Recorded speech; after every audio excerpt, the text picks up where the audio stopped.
Bom dia a todos. Vamos começar aqui o nosso evento de como construir a estratégia de inovação da sua empresa. Esse evento ele está sendo gravado, então se você não conseguir ficar o evento todo, ou então se quiser passar depois para algum colega, a gente vai mandar o link logo depois do evento. A gente preparou uma agenda muito legal, o tema é super interessante e está na cabeça de qualquer executivo hoje em dia que esteja pensando seriamente em se manter competitivo dentro do mercado, seja qualquer indústria que você atue. Então, temos aqui um range muito grande de attendees que estão interessados nesse tema de inovação, desde industrials até varejo, até bens de consumo, financial services. Então, é um tema que está na cabeça de qualquer executivo hoje em dia e, além de ser um tema muito divertido de discutir, um tema muito interessante de se trabalhar. Para quem não me conhece, eu vou fazer uma introdução super rápida e depois a gente já vai começar o evento. Para aqueles que não me conhecem, eu sou André Fernandes, eu sou um sócio aqui da Bain, eu estou baseado nos Estados Unidos, tenho 17, vou fazer 18 anos em consultoria, boa parte deles aqui dentro da Bain. Minha carreira foi a sua maior parte em consumer facing industries, então meios de consumo, varejo e a parte até varejo de bancos e serviços financeiros, pagamentos e bancos para clientes no varejo. Depois de um tempo eu me mudei para os Estados Unidos, então boa parte da minha carreira foi no Brasil. Em 2016, eu mudei para os Estados Unidos, onde eu fui um dos líderes da nossa prática de digital globalmente. Então, eu era principal na nossa prática de digital, onde a gente começou, há 2, 3 anos atrás, criar o que a gente chama hoje de Bain Innovation Exchange. Hoje em dia, eu sou um dos líderes globais desse Bain Innovation Exchange. Então, o Bain Innovation Exchange é um grupo que a gente criou aprendendo muito do que é inovação para os nossos clientes corporativos, entendendo que inovação é um jogo muito diferente daquele jogo tradicional de estratégia, daquele jogo tradicional de negócios que a gente via há 5 ou há 10 anos atrás. Então, olhando para o que os nossos clientes precisavam, os nossos clientes corporativos, do ponto de vista de inovação, a gente viu um ecossistema de startups, de VCs, de aceleradoras, de empreendedores e de líderes de inovação que estavam fazendo negócios de uma forma muito diferente. Então, a gente criou esse grupo há 3 anos atrás, justamente para criar esse link entre o mundo corporativo, que não entende muito como, que não entendia muito como atuar da forma como essas startups e como esses players atuam, e ajudar essas startups e esses líderes de inovação também a alavancarem aquilo que eles estão desenvolvendo dentro dos nossos clientes corporativos. Então, a gente funciona com um grande hub, uma grande ponte entre esses dois mundos. Então, hoje em dia, eu lidero um time aqui nos Estados Unidos, boa parte do time está baseado em São Francisco, nos Estados Unidos, mas o time está espalhado no mundo inteiro, então eu tenho pessoas na China, tenho pessoas na Índia, UK, na Europa em geral, e a gente montou um time há cerca de quase um ano, 6 meses, pouco mais de 6 meses atrás, no Brasil.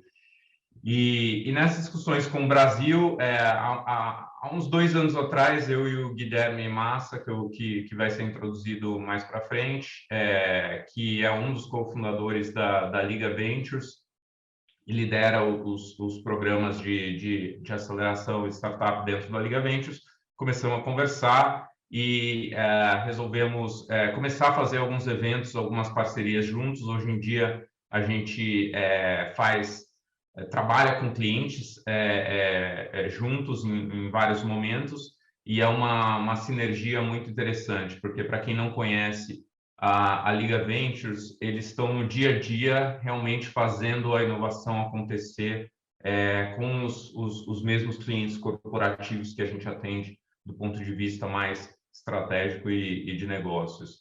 Então, a Liga Ventures traz toda essa expertise de estar no dia a dia, de conhecer como as startups operam, de tocar esses projetos de aceleração com os clientes. Então, foi uma parceria muito legal que a gente colocou de pé há um tempo atrás. E na segunda parte do workshop, o Guilherme vai se apresentar direitinho e liderar com a gente uma conversa que a gente trouxe o Marcos da Porto Seguro e a Aline D'Arezzo para discutir como eles têm feito isso na prática.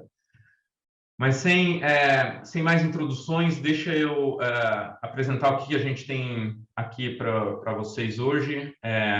A gente tem um primeiro capítulo rápido, onde eu vou passar uns principais insights que a gente teve de um estudo que a gente fez, concluiu no ano passado, inclusive com uma amostra muito grande no Brasil, sobre inovação. Então, a gente fala sobre como que a inovação está acontecendo no Brasil e o que é importante na hora de você desenhar essa estratégia de inovação, que é o título do nosso evento. E depois o Guilherme vai tocar esse painel com os nossos convidados, com a Aline e com o Marcos, onde a gente vai discutir o que significa isso na prática. Porque uma das grandes mensagens que a gente quer passar hoje é que o grande desafio da inovação é fazer isso acontecer, né? O grande desafio da inovação, ela está na execução. Então, vamos lá. Começando aqui o nosso estudo, todo esse material aqui ele vai estar disponível para vocês também depois da apresentação. A gente vai disponibilizar em PDF, então não precisa fazer print screen. Esse material aqui ele é o resultado de uma pesquisa que a gente fez com 1.400 executivos trabalhando com inovação ao redor do mundo.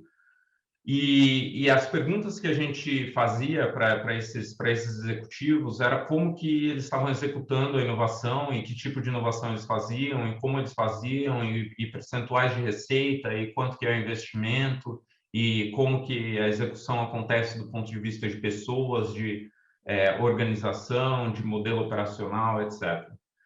A gente separou os inovadores que são inovadores experientes, que a gente chama aqui, dos inovadores mais novos, né? Inovadores experientes são aqueles que já estão mais avançados do ponto de vista de mecânicas de inovação e de resultados de inovação. Então, imagina que a gente separou esses caras em quartis, né? Então, o Q1 aqui são os inovadores experientes, o Q4 são inovadores novos. A coisa mais interessante que aconteceu com o resultado final dessa separação é que os inovadores experientes apresentaram um crescimento de market cap de 9,5%, né, comparando 2014 a 2019, contra 0,5% de CAGR para esses inovadores mais novos. Ou seja, a diferença aqui foi quase 20 vezes, né? Então, os inovadores experientes cresceram em market cap, né? Não é nem em receita, 20 vezes mais do que os inovadores mais novos. E por que a gente mede em market cap? Porque a inovação ela tem que ser medida não no curtíssimo prazo, né? A inovação é uma das coisas que a gente precisa aprender e educar as nossas empresas e os nossos investimentos, é que a inovação ela é feita para o médio e longo prazo. E muitas das coisas que você onde você quer chegar daqui 3 a 5 anos, você precisa começar a fazer hoje, mas os resultados disso só vão começar a ser vistos em 3, 5 ou até 10 anos. Mas se você não começar a fazer hoje, o processo de catch-up, muitos desses processos de inovação é muito difícil. Então, o market cap ele reflete um pouco melhor, né, apesar de não ser perfeito, porque é uma percepção de mercado muito mais do que o resultado, ele é uma reflexão muito melhor daquilo que você está fazendo para o seu longo prazo. então a longevidade da sua empresa e o sucesso da sua empresa no longo prazo. Como eu falei, a gente dividiu esse mundo em quartis, né? Então, você consegue ver aqui nessa barra de cima, a gente separou quais eram os estágios em que estavam dentro da nossa pesquisa global, cada um dos inovadores, né? Das empresas que responderam à nossa pesquisa. E aí você vê essa divisão em quartis. O mais interessante foi quando a gente abriu isso para o Brasil, e a gente fez essa entrevista com 300 ou 400 pessoas, entre 300 e 400 executivos que estavam trabalhando próximos de inovação no mercado brasileiro, e 78%, 80% caíram como iniciantes dentro da nossa pesquisa. E aqui, iniciantes, o que significa? Que o investimento para a inovação era muito pequeno, né, comparado com os experientes. A cultura de inovação ainda não existia, a alocação de recursos e pessoas ainda era uma questão muito hierárquica.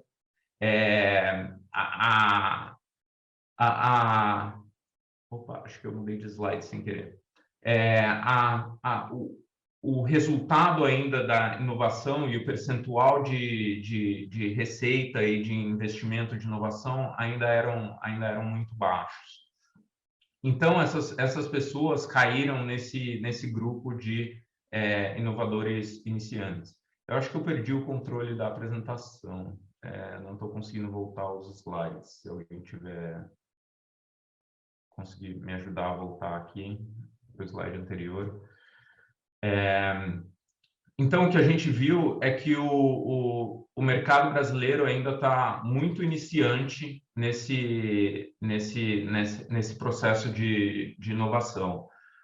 Porém, uma coisa interessante que a gente viu era que quando a gente olhava as diferentes abordagens de inovação dentro do mercado brasileiro, a gente via que as empresas brasileiras estão muito mais avançadas no relacionamento com o ecossistema, né? Então, você vê empresas criando infraestrutura, criando prédios para a inovação, né? Fazendo esses programas de aceleração e ainda tendo resultados muito incipientes ou muito pequenos dos investimentos que eles têm feito.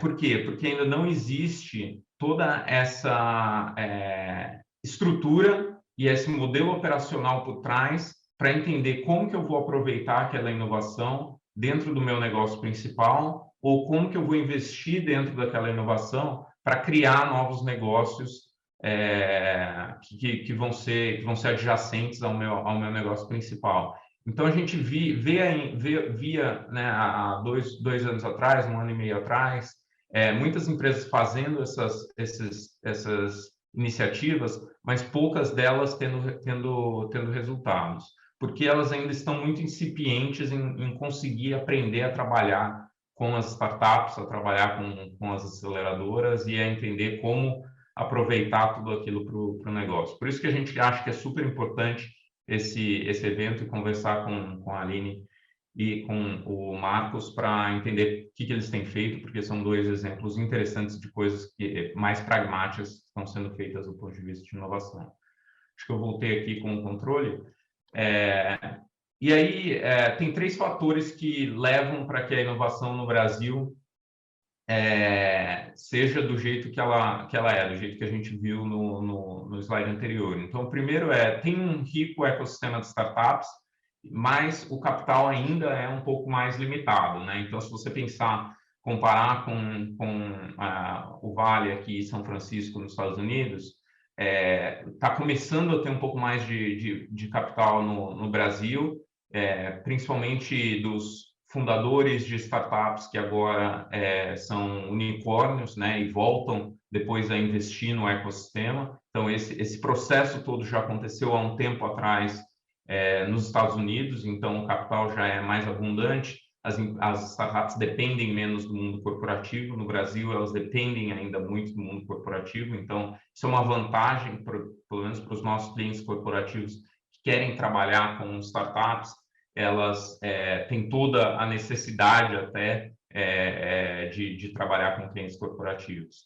Essa escala regional limita um pouco o investimento das empresas, né? Então, imagina que um pedaço do seu investimento tem que ir para coisas que são incertas, né? Então, nos Estados Unidos, se você comparar com as grandes corporações, elas têm um percentual pequeno de investimento da sua receita ou do seu EBITDA, já é suficiente para você fazer o funding de vários negócios diferentes, startups diferentes. No Brasil, dadas as proporções, obviamente, você ainda consegue fazer isso, mas a quantidade de empresas e de corporações para fazer isso é um pouco mais limitada. E tem a outra coisa que é a incerteza econômica, né? Então, quando tem turbulência, seja política ou econômica, é mais difícil você investir em incertezas, né? Você vai querer investir no seu negócio core, no seu negócio principal. Então, isso atrasou um pouco mais o desenvolvimento no Brasil. Mas isso veio mudando, né, nos últimos anos. Então, o funding de startups no Brasil tem aumentado muito. A gente vê os números aqui, mas, na verdade, se a gente pegar até janeiro a maio, que não está detalhado aqui, se eu não me engano, cresceu mais de 3 ou 4 vezes, né, comparado com o ano passado, mesmo antes de COVID, antes de lockdowns. Então, esse mundo está mudando, tem muito capital acontecendo, muitas empresas corporativas, né? Então, eu tive mais de 10 conversas no último mês e meio com clientes sobre corporate venture capital. Então, tem muita empresa corporativa agora querendo jogar mais sério esse jogo. É um jogo muito diferente do jogo de investimento, até do jogo de venture capital tradicional. Como jogar nesse mundo de corporate venture capital. E a gente tem cada vez mais startups e cada vez mais setores, né, seja em varejo, seja em bens de consumo, seja em financial services ou em agricultura, focados em startups e soluções muito interessantes para os nossos clientes corporativos. Então, é cada vez mais interessante aqui para os nossos clientes atuarem nesse mundo. E aí, o que a gente viu? Qual foi a grande conclusão aqui do que a gente estudou sobre inovação, né? E desenhar e executar a estratégia de inovação? Quais foram as principais conclusões? E aí, se você entrou nesse evento hoje para discutir muito mais o que, né, da estratégia e o desenho da estratégia, como o que eu devo fazer do ponto de vista de setores, investimentos e tecnologias, você vai ficar um pouco decepcionado, porque a grande dificuldade da inovação, do que a gente viu do que a gente vê com os nossos clientes e no mundo corporativo em geral, ela está mais no como do que no o que, né? O como ele acaba sendo tão importante quanto o que, né? Se a gente pensasse no mundo de estratégia tradicional, onde fazer as escolhas certas e fazer poucas escolhas é muito importante, e você tem um grupo de execução dentro da sua empresa que entende do core e vai conseguir executar aquilo, no mundo de inovação, as coisas quase que flipam para o outro lado, né? As escolhas são super importantes, mas você tem que ter uma plataforma de escolhas, você tem que ter um portfólio de escolhas, né? As apostas elas têm que ser mais espaçadas e colocadas dentro de várias direções diferentes, porque você não sabe o que vai funcionar, o que não vai funcionar. E a execução é algo que o mundo corporativo, em geral, não está acostumado. Então, você precisa ter elementos novos e desenvolver novos músculos dentro da sua organização para executar isso. E teve alguns pontos que a gente destaca aqui, que são os pontos principais nessa execução. A primeira coisa é fazer apostas diferentes, né, diversas. Então, a inovação, ela exige que você não só tenha um portfólio de apostas, né, que você tenha uma cesta com várias apostas diferentes, como também você tem um conjunto de abordagens. Então, seja M&A, seja Corporate Venture Capital, seja os programas de aceleração, incubadoras, programas internos que trazem inovadores, empreendedores internos, porque a execução da inovação ela vai exigir, dependendo da inovação que você tá tocando, abordagens diferentes. E cada uma dessas abordagens vai abrir mais o seu funil para ter novas ideias e novas oportunidades de investimento. Então, esse é o primeiro ponto que é super importante. O segundo ponto é cultivar essa mentalidade de explorador, que tem que vir da liderança, né? Então, a liderança da empresa ela tem que valorizar e tem que cultivar essa necessidade de explorar, de conhecer coisas novas, de tentar coisas que não foram tentadas antes, de incentivar as pessoas a levantar da cadeira delas em algum momento do dia e pensar sobre coisas novas e arriscar, né? E ter um pouco dessa sensação de risco e ter um líder, né? E aqui a gente está falando muito mais de liderança, né? Então vocês como líderes, como executivos, tem que estar apontando para o lugar certo, porque a inovação ela é uma montanha-russa, né? Em alguns momentos você vai ter aquele projetinho super legal, vai dar energia para todo mundo, você vai lançar, essas coisas não vão funcionar exatamente como você gostaria, o retorno vai demorar muito mais, ou tem um investimento que você não estava planejando. Se você matar esses projetos nesses momentos, no primeiro downside que acontecer, as pessoas vão perder a energia e a vontade de fazer inovação. Então, existe essa necessidade de ter um líder que está o tempo todo motivando e levando essas pessoas a inovar. E aí criar essa cultura que tolere riscos, né? Se a pessoa fizer alguma coisa que é inovadora ou se a pessoa fizer alguma coisa que é diferente do core, como que você vai tratar essas pessoas? Como que você vai recompensar? E pense em termos de promoção, pense em termos de remuneração, essas pessoas que fazem isso e às vezes não funcionam. E aqui é um jogo muito difícil, porque o quanto que quanto que é performance pessoal versus o negócio. E, por último, essa questão de criar parcerias com disruptores. A gente acredita muito fortemente que inovação não é feita no vácuo, inovação não é feita sozinha. E mais inovação tem que ser feito com um ecossistema. Então, fazer isso com outras pessoas, e seja aceleradora, seja startups, seja outros players dentro de outras indústrias, é extremamente necessário.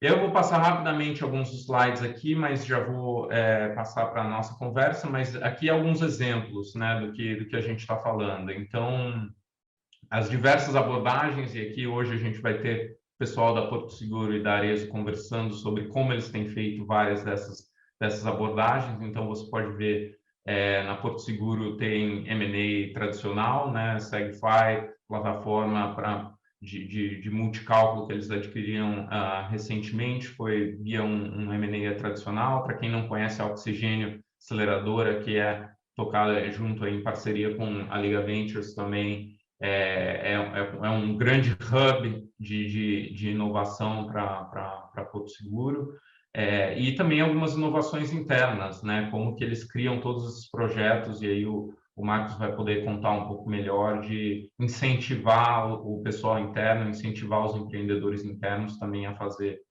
inovação. E a Arezzo também, né? Já fez JVs e alianças aqui aí no Brasil. Tem a ZZ Ventures para aceleração de startups e também investimentos, né, em startups, fez aquisição e também, imagino eu e a Aline vai contar também muita inovação interna, né, dentro dos produtos. Então, esse portfólio é que dá a gama toda de inovação, e você nunca sabe aquilo que vai funcionar, você precisa ter essa gama toda de portfólios de inovação para poder inovar corretamente. O segundo ponto que a gente tinha comentado era essa questão de cultura e pessoas, e aqui a gente traz os dados para mostrar como que o Brasil ainda está atrás em cultura de inovação, em atração de talentos e alocação de recursos, né? Então, esse é um dos grandes motivos que muitas das empresas, das 80%, ainda são muito incipientes, né? Quando você compara percentual de pessoas que responderam, que concordam que a cultura de inovação da empresa é alta, na nossa resposta global é 74%, enquanto no Brasil é 28%, e a atração de talentos, que a gente media pelo tipo de talentos que tem dentro da organização, no Brasil ainda é 25%, enquanto que no global é 75%. Então, isso daqui a gente ainda está muito longe, né? A gente ainda usa muito os nossos operadores do dia a dia para tentar fazer inovação. E os operadores do dia a dia, normalmente, eles são muito bons em operar o dia a dia, terríveis em inovação, principalmente inovação disruptiva e de longo prazo. E a gente não sabe tratar esses inovadores de longo prazo na sua grande maioria. E por último aqui, a gente tem a questão de parcerias e ecossistemas, né? Então, quando a gente vê na nossa pesquisa global, os inovadores experientes têm uma média de 5 a 6 parceiros, os inovadores novos estão lá entre 1 e 2 parceiros para inovação. O nosso resultado no Brasil, na média, foi 4,6 versus 3,7 do global. Então, a gente no Brasil tem até mais parceiros, né, que foi o ponto que eu falei, que no Brasil ainda o uso do ecossistema é muito maior, que isso é uma vantagem que existe no Brasil. Por outro lado, as relações e os processos ainda não estão adequados, né? Quando a gente pergunta se a sua relação, a sua conexão é forte com o ecossistema, a gente ainda está atrás. Então, é aquele ponto de que existe essa ação, mas o mecanismo ainda não existe internamente. Bom, essas eram as principais mensagens. Eu acho que eu tomei até um pouco mais de tempo aqui. Eu quero garantir que a gente tem tempo para conversa com a Aline e com o Marcos. Guilherme, quer se apresentar rapidamente e a gente começar a tocar? Claro, obrigado, André.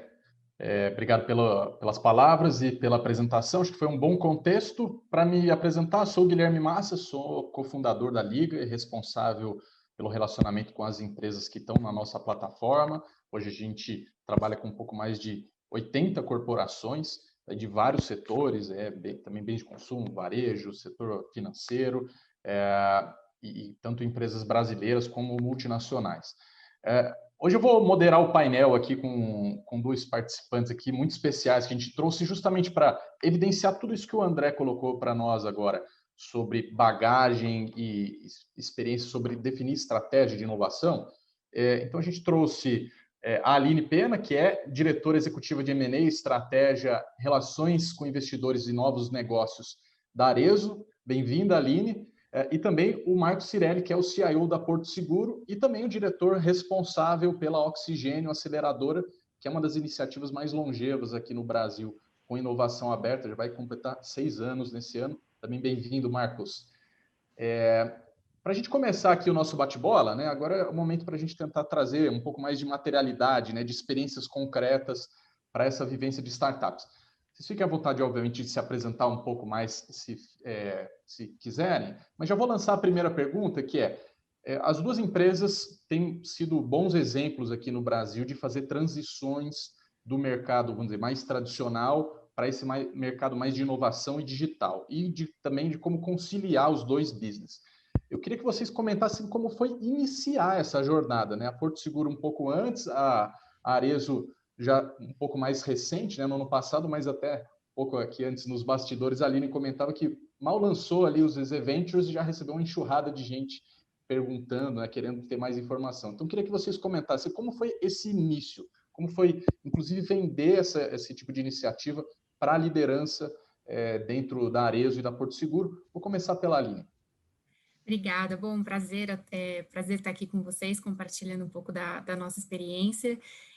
Guilherme, acho que até falando um pouquinho sobre o meu histórico, esses caminhos eles vão se cruzar, né? Então, eu sou uma pessoa que vim de banco, trabalhei 15 anos em banco, seja em investment banking, trabalhando em M&A, depois um pouquinho de private equity e depois no mercado financeiro mais hard de compra e venda de ações, né? Então, eu trabalhava na própria asset do banco HSBC, foram só de HSBC 12 anos. E acabei, né, fazendo essa transição para a empresa, com o intuito de trabalhar a área de relações com investidores, né, porque eu estive muitos anos do outro lado, né, da mesa, e também já com o viés de olhar para a área de estratégia de M&A, que era uma área que a Ares & Co estava criando, né, e começando aos pouquinhos a olhar para o M&A.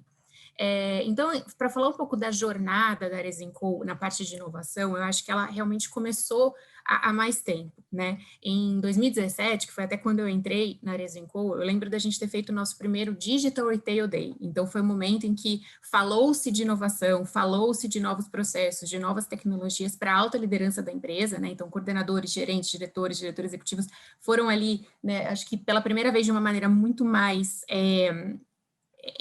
real, né? Passaram o dia falando com os mais diversos experts da indústria, e a gente levou gente do Google, levou gente de Facebook, levou gente de vários, né, segmentos aí de atuação para contar que o futuro tinha sim chegado, né? Isso foi em 17, mas acho que é importante dizer que desde 2012, né, no varejo, né, nós somos uma empresa aí líderes na venda de calçados e bolsas e agora vestuário também, a gente já tinha o nosso e-commerce, né? E o nosso e-commerce já era, né, um grande vetor de crescimento da empresa e muito diferente da concorrência, né, que passou a ter seus próprios e-commerces e tratar isso né, como um diferencial competitivo apenas agora durante a pandemia. Então, desde 2012 a gente tem um e-commerce forte e inovava no e-commerce, e em 2017 isso passou a ser além do e-commerce em si, né, além da tecnologia para um canal, e sim algo para digitalizar a companhia como um todo, né, você não podia ter áreas totalmente diferentes na companhia, não adianta você digitalizar só o e-commerce, né, você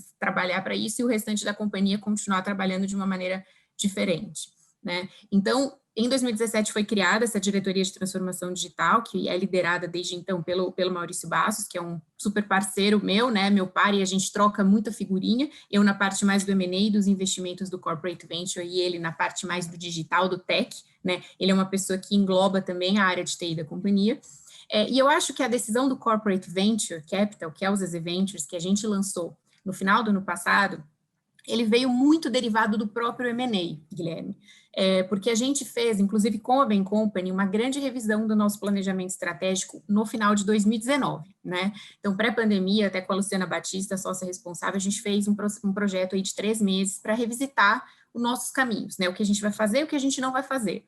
E um dos pontos que a gente levantou a gente precisa atacar segmentos complementares do nosso negócio, né? Em vez de eu criar do zero, que né, leva tempo. Então, por exemplo, eu vou né, lançar uma marca de calçados sustentáveis. Poxa, até eu lançar, até eu colocar no mercado, enfim, pode ser que isso demore muito. Por que não pegar alguém que está se destacando no mercado e que está crescendo muito acima da média, né? Isso foi um negócio que a Bain nos ajudou aí a abrir os olhos e olhar de uma maneira diferente. E eu te digo que desde desse projeto com a Bain, em 2019 até o começo do ano passado, mesmo ali em meio à pandemia, a gente descobriu que tratar a startup, tratar essa marca insurgente, né, que é até uma terminologia que a Bain usa bastante, da mesma maneira que eu trato um M&A tradicional, não funciona, né? Esse empreendedor, ele tem outros medos, ele quer permanecer com upside, então não adianta eu querer comprar 100% e deixar ele ali trabalhando para mim, né? Então, o Corporate Venture Capital, ele veio de algumas tentativas e erros que a gente fez, negociando com empreendedores e sentindo que a demanda era outra, que não adianta eu comprar 100%, não adianta eu comprar controle, eu preciso criar estruturas de governança, de gestão muito diferentes, né? O empreendedor quer o capital, sim, a gente é um investidor estratégico, então ele quer a nossa expertise, sim, mas não pode ser simplesmente como o M&A. Eu preciso construir ferramentas de deixar ele com esse upside e alinhado comigo, né? Então, uma coisa que a Arezzo sempre falou, né, e a gente fala isso para o investidor, para todas as startups, é que a gente está em busca não dos CNPJs, a gente está em busca dos CPFs. Então, seja na Vans, seja na Reserva, que aí foi uma M&A tradicional, né? A Vans foi uma uma licenciamento internacional também, a gente sempre manteve os CPFs, né? E no caso da Troque, que foi o primeiro investimento aí do nosso Corporate Venture Capital, também a gente manteve a empreendedora, então isso é, sem dúvida, excelente.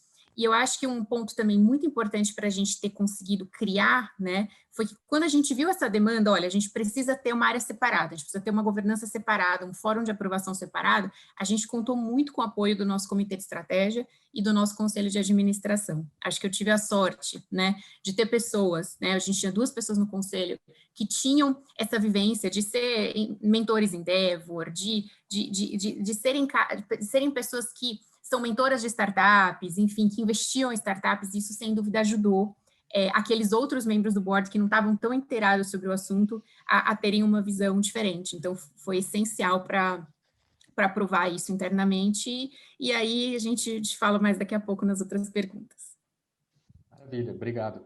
Marcos, como foi esse início? Se é que dá para chamar de início, né? A Porto sempre se comunicou como uma marca de inovação, mas quando essa questão mais do digital, startups, começou a aparecer mais na agenda? Bom, bom dia a todos. É muito prazer aqui estar com vocês. Guilherme, obrigado pelo convite, estar aqui. Aline, prazer estar dialogando com você aqui com esse tema tão legal. André, parabéns pela apresentação aqui, nos deu insumos para falar sobre coisas muito legais, né, de inovação e de como as empresas se preparam para isso, né.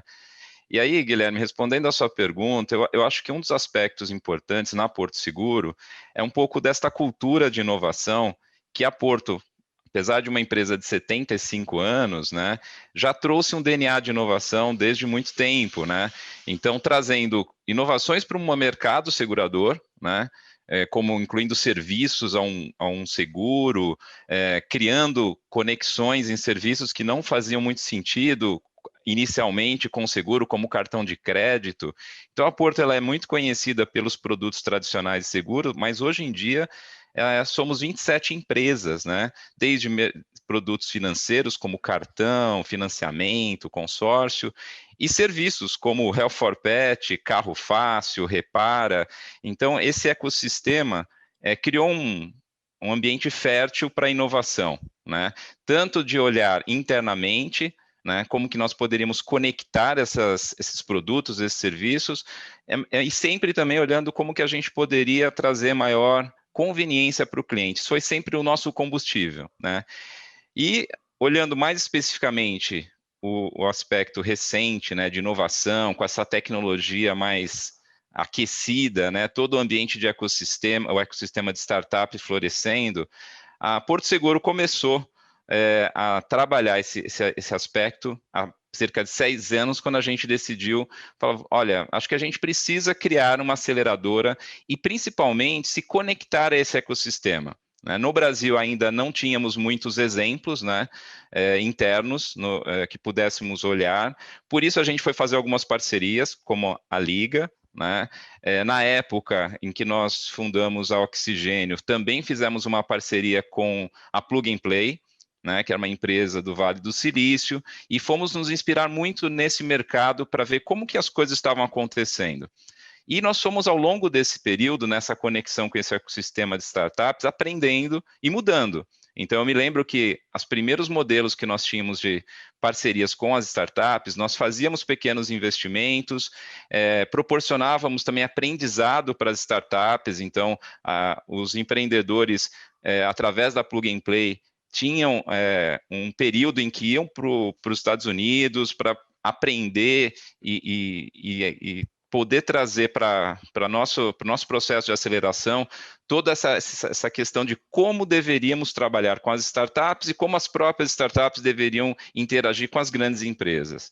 De lá para cá, a gente percebeu que esse ecossistema foi amadurecendo, as necessidades das startups mudaram, elas se tornaram mais estruturadas, mais empresas entraram também, empresas grandes corporações entraram nesse ecossistema e tornaram o ecossistema mais maduro. Então, nós viemos também transformando o nosso modelo de aceleração junto com o Oxigênio, né? Eu acho que é importante dizer que, além da cultura de inovação que eu acho que já existia nesse DNA da Porto, foi fundamental nesse início todo o patrocínio, principalmente do CEO, de todo o conselho, acreditando que isso não é realmente um investimento de curto prazo e não é algo que você mede pelo resultado financeiro do próximo ano, né? É uma transformação, é uma cultura que tem que ser gradativamente implementada na empresa e tem que mexer com todos os setores da empresa, né? Não adianta você falar, vou fazer inovação em uma área específica, tem que envolver todo mundo efetivamente, cada um no seu momento, na sua necessidade e na sua maturidade, mas todos precisam ser envolvidos. A gente aprendeu isso aqui na Porto, porque dessas 27 empresas, nós temos produtos em níveis muito diferentes de maturidade. Tem desde um seguro automóvel, que é extremamente maduro, até empresas que são verdadeiras startups dentro da Porto. Então, o nível de adoção de inovação é bem diferente. Numa empresa nova que está começando, eventualmente você pode assumir um risco maior em relação à adoção de tecnologias não tão maduras. Num produto mais maduro, mais robusto, como automóvel, isso tem que ser feito de uma outra maneira. Também assumindo riscos, mas com estratégias diferentes. Isso foram aprendizados que a gente foi desenvolvendo ao longo dessa jornada, e aprendendo muito, principalmente com as próprias startups, né? Elas também nos trouxeram muitos aprendizados em relação a modelos, a formas de operar, e isso eu acho que é muito rico. E só para finalizar, acho que a gente vai abordar outros temas, eu acho que a inovação, e o André falou um pouco disso, tem a ver com você estar nesse ecossistema e estar aberto e não fechado, né? Essa questão de você não explorar ou não declarar a sua necessidade ou até mesmo os seus problemas não te colocam nesse ecossistema. Então, eu diria que inovação hoje em dia é ligar os pontos, né? Você precisa estar aberto para poder se conectar, né? E aí há um trabalho interno de se preparar para isso, tanto tecnologicamente quanto culturalmente, né? E tem uma questão também de ser tolerante a essas falhas, porque ao mudar essa cultura, vão existir muitas resistências, vão existir muitas questões de volta aos modelos tradicionais, mas eu acho que o resultado ele é bastante positivo e se tiver resiliência e persistência, é bastante desafiador e interessante. Eu acho que aí você contamina a empresa nesse movimento. Muito bom. Tem um ponto importante, só para comentar. Colocaram aqui sobre a questão do board, né, de envolver o board e também de ligar os pontos aí. A experiência de vocês de revisar a estratégia, como até a Aline deu esse depoimento aqui, com a ajuda de vocês, como você vê essas coisas se cruzando, né? O alinhamento com o board, entender que a empresa precisa de inovação. Aline? Oi, desculpa.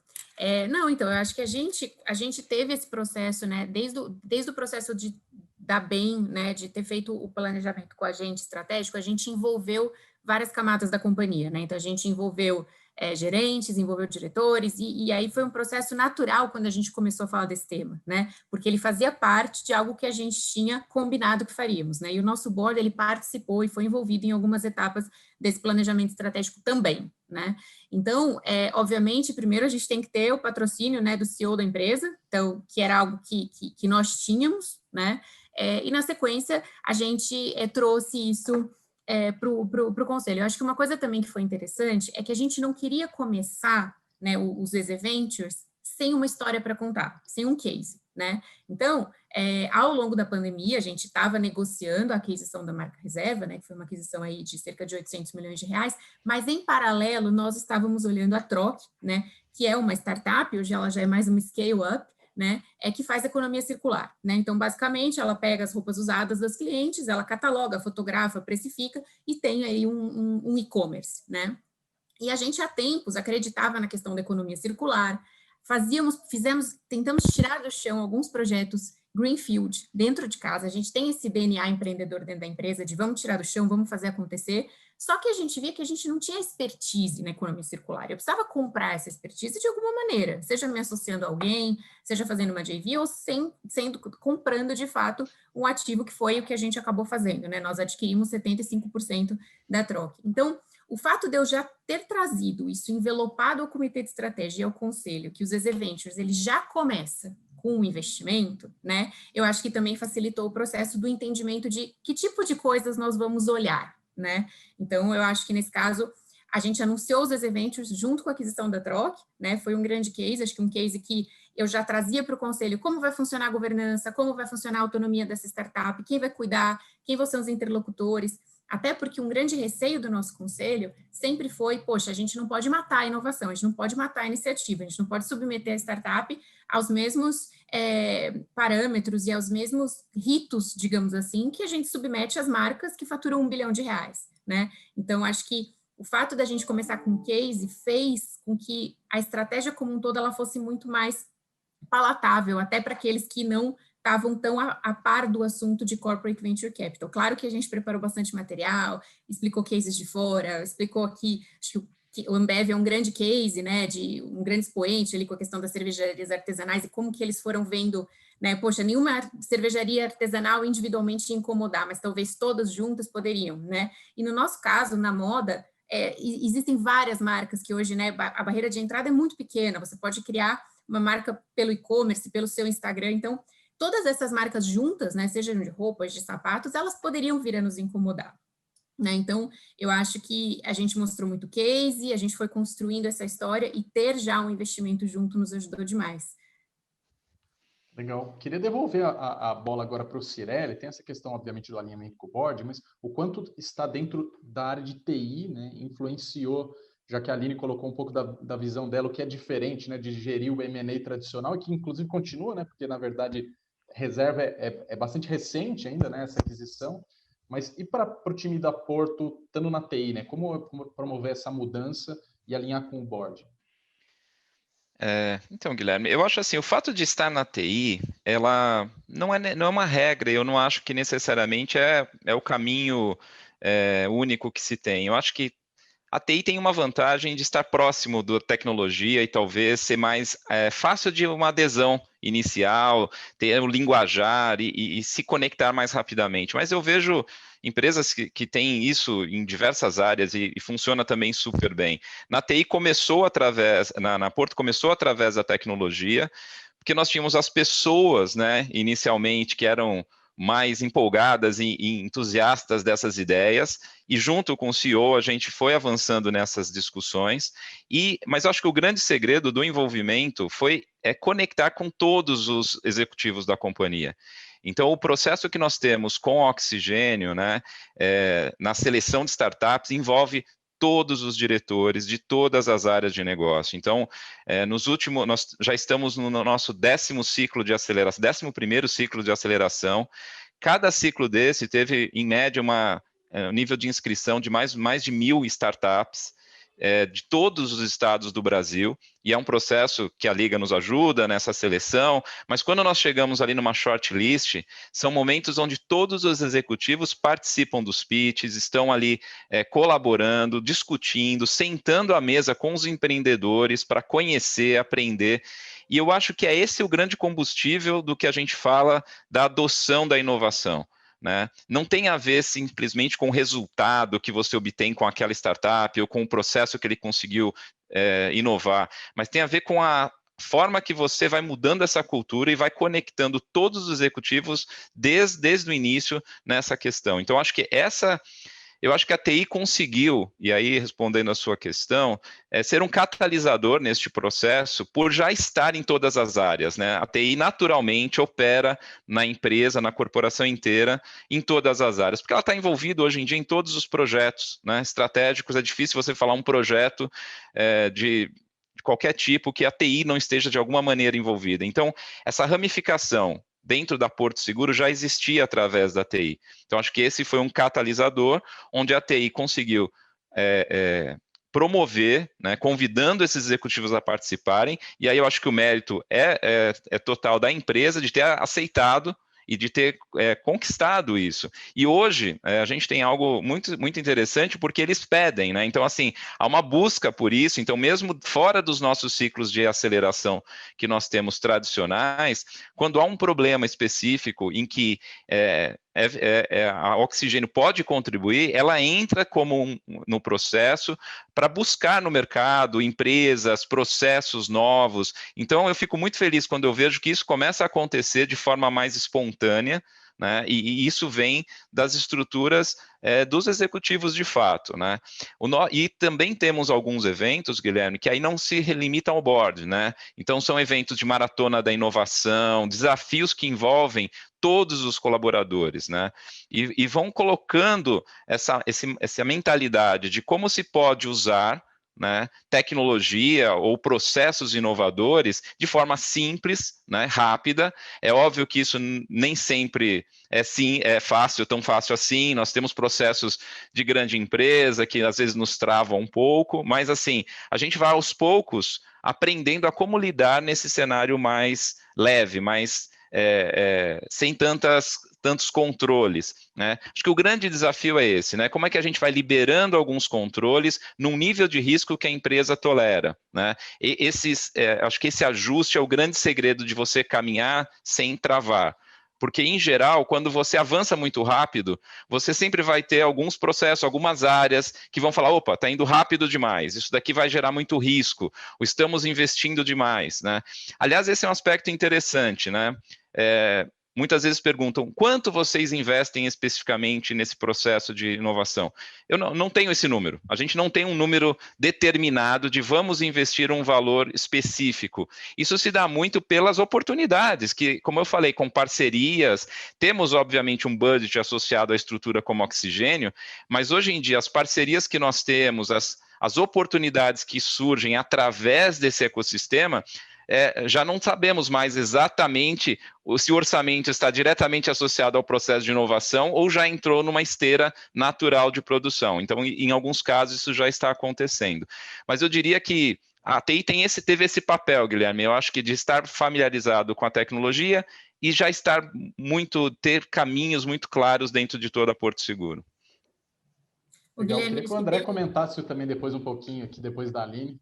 Acho que ele tem eu acho que esse tema é super interessante ouvir o Marcos dizer, porque realmente, né, ele falou da Porto Seguro, a TI está muito envolvida, né, e conhece muitas áreas das empresas. E a gente, né, acho que foi natural a área de estratégia, como toda a estratégia de novos negócios, acabar liderando o nosso CVC, muito porque também transita, né, muito entre todas as áreas da empresa por executar os projetos estratégicos. Então, tem expansão de um CD considerado um projeto estratégico, vamos investir em economia circular. Então, eu acho que realmente, né, existem algumas áreas que vão ter mais interação com todas as outras, né, principalmente áreas corporativas, e que elas precisam entender muito bem as dores da empresa. Acho que não só a estratégia, acho que no caso, né, do M&A ali, da troca, poxa, eu sabia que a gente queria ir para a economia circular e tem outras coisas que a gente sabe o que a gente quer comprar, mas tem algumas startups que elas oferecem soluções para o nosso negócio, né? Elas resolvem dores, né? Elas encurtam alguns caminhos. E para isso, acho que esse profissional ele tem que entender muito bem quais são, né,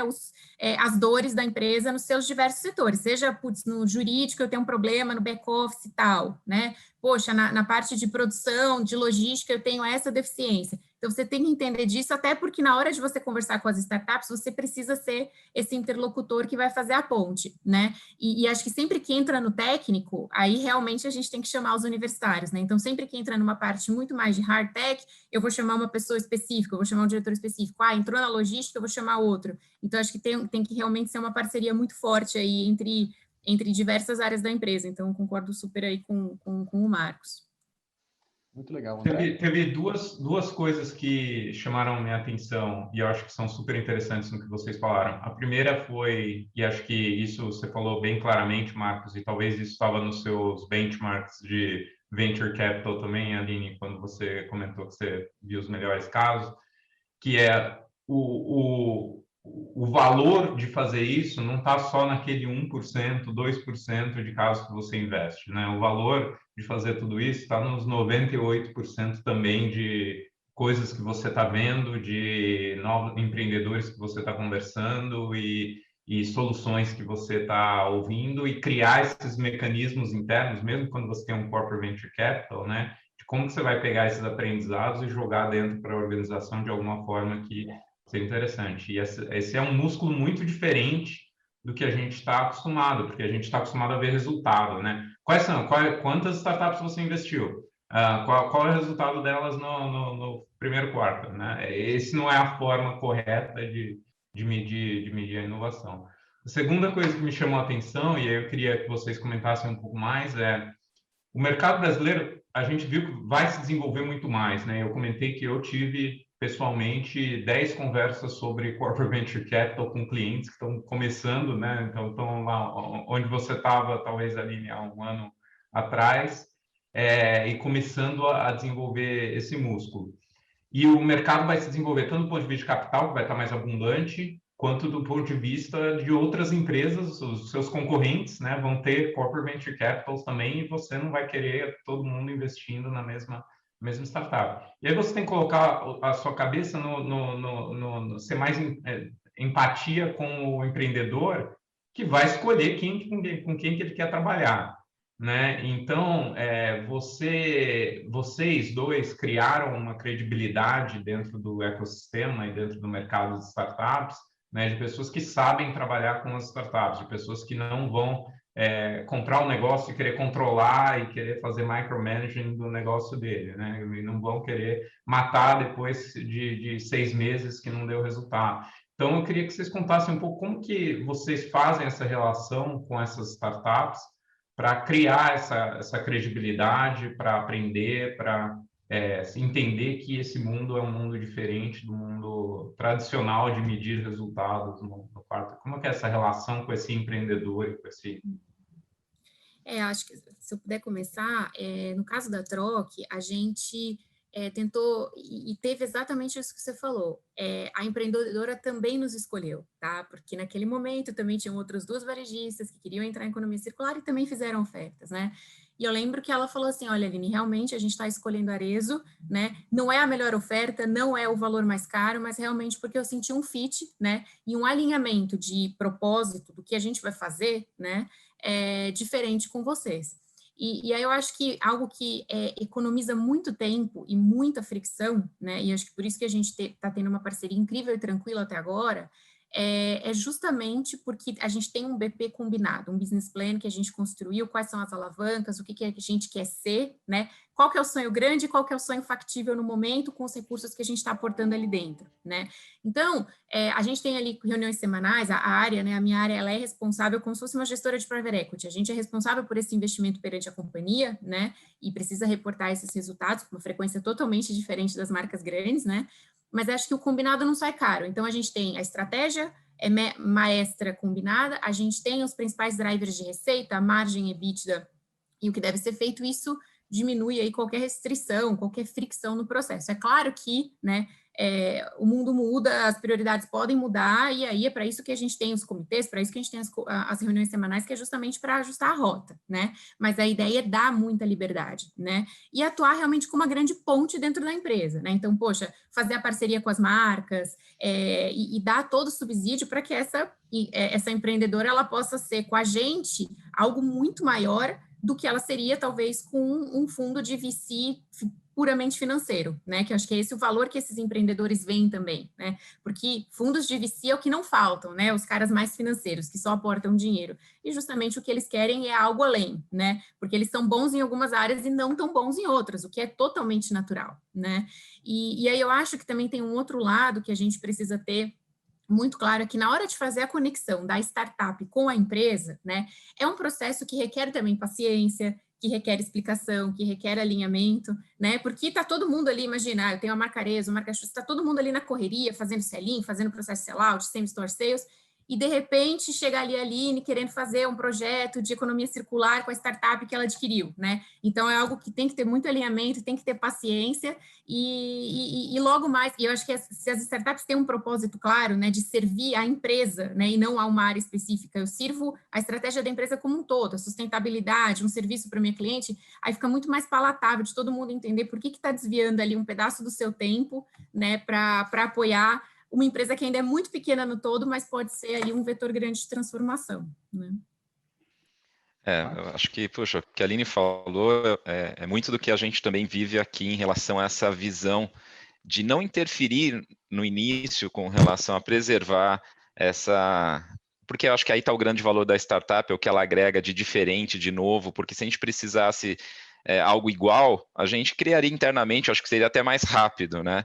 Então esse é um desafio constante, e nós já vivenciamos situações, né, onde a gente soube fazer isso muito bem, separar, outras vezes a gente não soube fazer isso tão bem, e às vezes é por conta do contexto do próprio empreendedor. Então, alguns exemplos aqui, ó, que eu acho que vale a pena. Recentemente a gente adquiriu uma parte da SegFi, que é um grande agregador, né, de seguros, que apoia a operação dos corretores, e o nosso trabalho aqui é deixar ele isolado, deixar ele trabalhando com a autonomia que ele sempre teve, né? E conseguindo gerar esse valor conectado a Porto, que a gente possa, e eu acho que a Aline tocou nesse ponto, o grande valor que o empreendedor vê hoje em estar junto com a Porto Seguro, e no caso com a Arezzo deve ser parecido, não é só investimento financeiro, né? Isso no fundo agora é o menos importante, mas a capacidade de gerar valor em grandes empresas, esse aprendizado eles não têm. Como desenvolver contratos com grandes empresas, como pivotar o seu negócio para aderir ao processo de uma empresa de porte maior, e isso é o grande ponto, né? Então nós já tivemos a Health for Pet, que é outro exemplo interessante, né? Que era uma startup que nós também adquirimos uma participação. Num dado momento, a Porto se tornou controladora desse negócio, e agora a gente de novo soltamos para uma parceria com a Pet Love. Então, esse processo ele também tem suas nuances de acordo com a necessidade, maturidade de cada business, né? Então, e esse é um processo que eu acho que ele é o mais importante dentro desse ecossistema. Acho que toda empresa que quiser controlar e manter o seu formato nesse ecossistema, no fundo, ele perde vantagem competitiva. Não que eu acho que hoje o mercado está se expandindo tanto, acho que tem várias necessidades e vários empreendedores também com desejos distintos. Mas na nossa visão, não é isso que a gente busca, porque a gente quer se transformar também, e também a maioria dos empreendedores não buscam esse tipo de parceria. Eu acho que esse tipo de autonomia é a que agrega mais para ambos. Muito bom.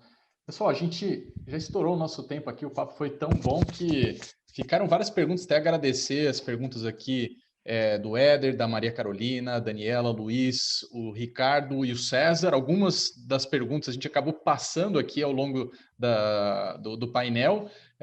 Então, foi ótimo. Obrigado demais à Aline, pela Arezzo Co, e também ao Marco Cirelli, da Porto Seguro. Quero agradecer a participação de todo mundo que acompanhou conosco esse evento, como o André Fernandes, nosso parceiro lá da BEM, comentou no início. Esse evento está sendo gravado, depois a gente disponibiliza tanto o material que foi apresentado no início, como depois